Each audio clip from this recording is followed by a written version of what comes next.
Assalamualaikum warahmatullahi wabarakatuh. Selamat pagi ya saudara-saudara sekalian. Kita lanjutkan pembelajarannya. Kita masuk ke dalam bab yang keenam, yaitu bebas berekspresi melalui puisi.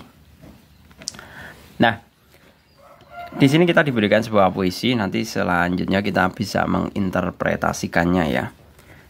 Pada kegiatan individu halaman 144, gadis meminta-minta. Setiap kita bertemu, gadis kecil berkaleng kecil. Nah, dilihat dari judulnya ya, kita bisa menginterpretasikan bahwa seorang peminta-minta itu kan ada kalanya yang memakai kaleng atau membawa kaleng kecil. Biasanya kaleng susu itu loh, kaleng kental manis itu. Nah, kemudian senyummu terlalu kekal untuk mengenal duka. Senyum seorang anak gadis kecil tadi itu sudah biasa untuk menutupi kesedihannya. Ya. Jadi yang namanya gadis kecil di sini itu diceritakan mereka sudah tidak mengenal kesedihan. Karena kesedihan atau duka itu sudah menjadi makanan kesehari-hariannya. Ya, sebagaimana kita ketahui kalau yang namanya orang meminta-minta, apalagi gadis ya, itu kan sudah menunjukkan bahwa keadaan dia itu sudah dalam keadaan yang mestinya miskin, kekurangan. Seperti itu.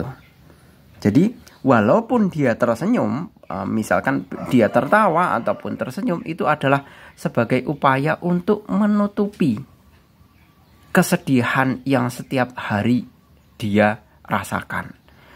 Atau bahkan dia itu sudah tidak mengenal yang namanya kesedihan. Karena saking seringnya dia mengalami sebuah kesedihan atau duka. Misalkan sehari makan satu hari sekali, itu suatu hal yang miris dan suatu hal yang biasa bagi mereka. Kemudian tengadah padaku pada bulan merah jambu. Dia datang meminta kepada si penulis penyair pada bulan merah jambu. Bolehlah ini bisa diinterpretasikan pada saat awal bulan dia itu datang ke si penyair, penulis ya, penulis puisi, kemudian meminta. Tapi kotaku jadi hilang tanpa jiwa. Maksudnya apa? Ada kalanya orang meminta-minta itu kemudian dia tidak diberikan, tidak dikasih. Nah, ini yang dimaksud. Tapi kotaku jadi hilang tanpa jiwa.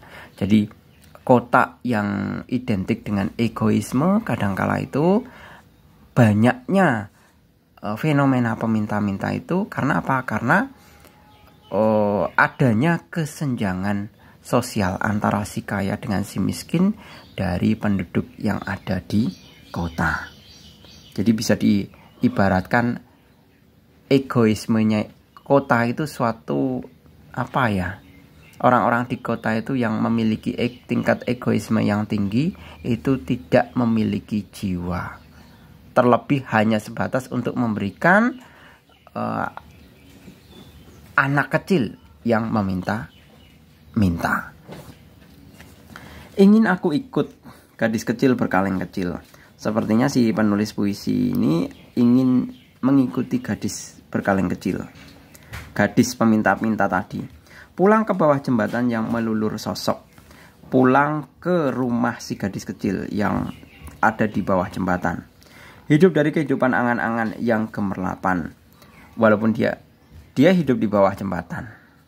Tapi walaupun dia hidup dalam kekurangan, tapi kadangkala si gadis peminta-minta ini kadangkala hanya bisa membayangkan suatu saat kelak dia akan mendapatkan kehidupan yang lebih baik, walaupun sebatas angan-angannya.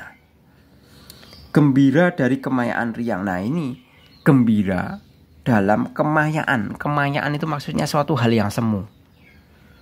Jadi diibaratkan si anak kecil itu membayangkan suatu kegembiraan, sesuatu hal yang menyenangkan. Tapi itu hanya angan-angan. Itu hanya suatu hal yang semu, yang sekiranya tidak mungkin dia capai. Kemudian duniamu yang lebih tinggi dari menara katedral. Jadi kehidupan dia itu lebih tinggi dari menara katedral. Kalau katedral itu biasanya gereja ya, itu suatu hal yang sangat tinggi.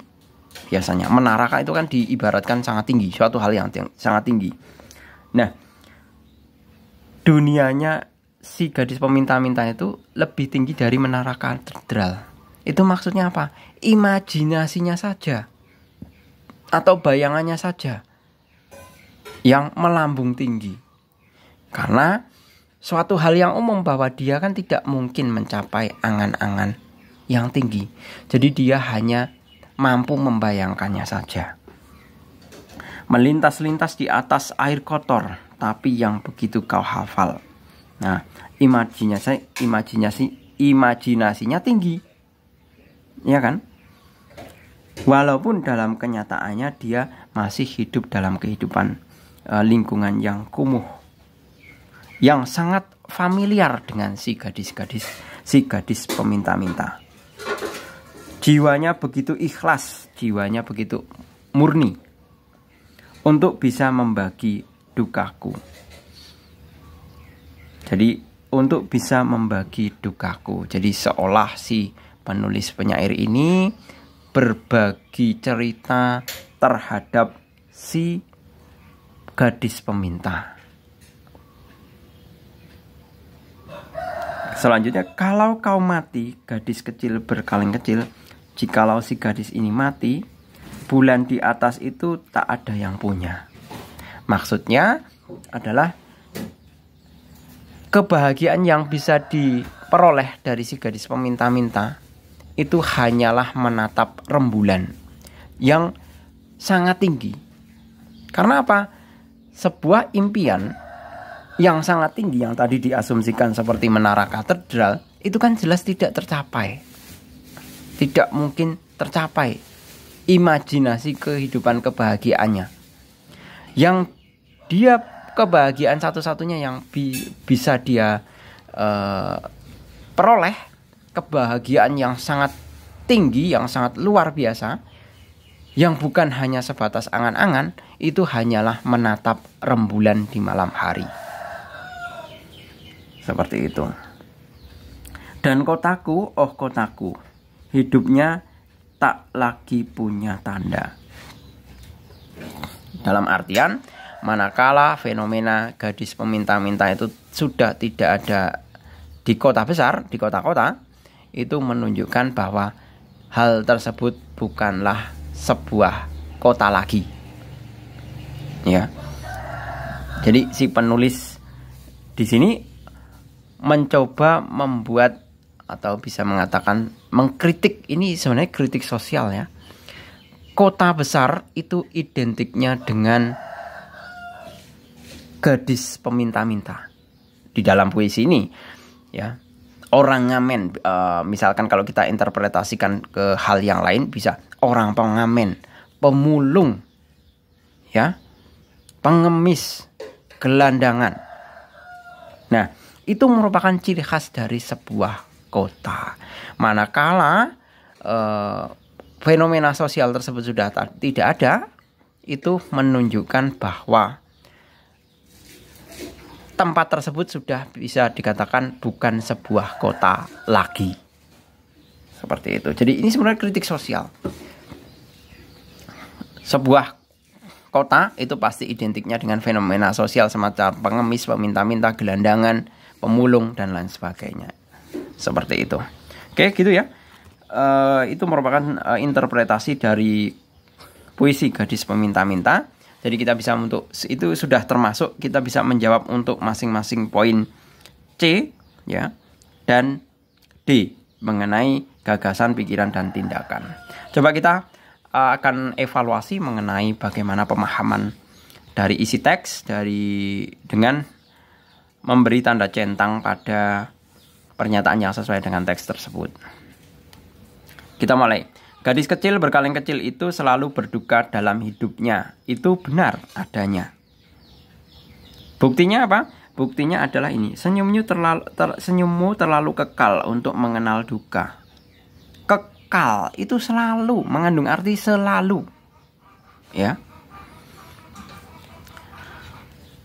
Jadi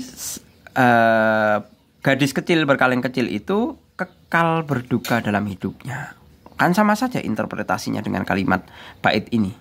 Jadi pernyataan ini benar. Selanjutnya, gadis kecil berkaleng kecil yang tinggal di kolong jembatan tak memiliki angan-angan untuk menempuh hidup bahagia. Salah. Ya, ini salah. Tidak sesuai. Buktinya apa? Bahwa di sini dikatakan duniamu yang lebih tinggi dari menara katedral. Hidup dari kehidupan angan-angan yang gemerlapan. Jadi walaupun dia hidup di bawah kolong jembatan, tapi angan-angannya tinggi. Untuk menempuh, dia tahu untuk menempuh kebahagiaan itu tidak mungkin. Makanya dia menikmatinya dengan cara berimajinasi, berangan-angan saja. Jadi ini tidak sesuai. Kemudian, gadis kecil berkaleng kecil memiliki jiwa yang murni. Benar, itu dinyatakan di dalam teks ya. Pernyataan ini sesuai. Jiwa begitu murni. Selanjutnya,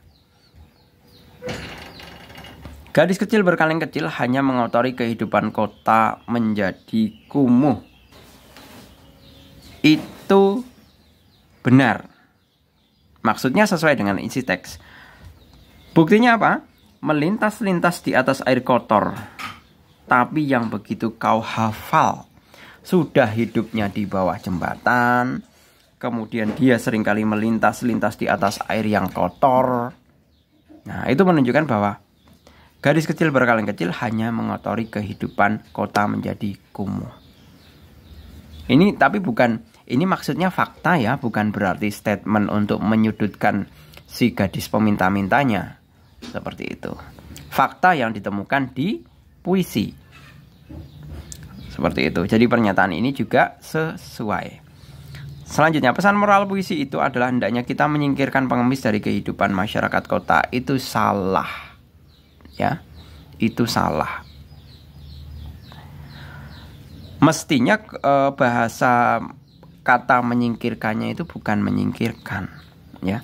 Mestinya adalah kita bisa mensejahterakannya. Seperti itu. Jadi pesan moral puisi itu bukan menyingkirkan pengemis, ya. Di sini menceritakan yang namanya fenomena kehidupan kota itu identik dengan yang namanya peminta-minta. Di mana di dalamnya peminta-minta itu adalah seseorang yang memiliki jiwa yang murni, ikhlas, dalam artian menerima segala sesuatu, segala kesedihannya, dan kebahagiaan dia itu hanyalah memandang rembulan di malam hari. Karena dia menyadari bahwa untuk mencapai kebahagiaan atau kesenangan itu suatu hal yang tidak mungkin. Salah satu jalannya adalah dengan hanya mengimajinasikan atau mengangan-angankannya. Seperti itu. Itu merupakan pesan moralnya.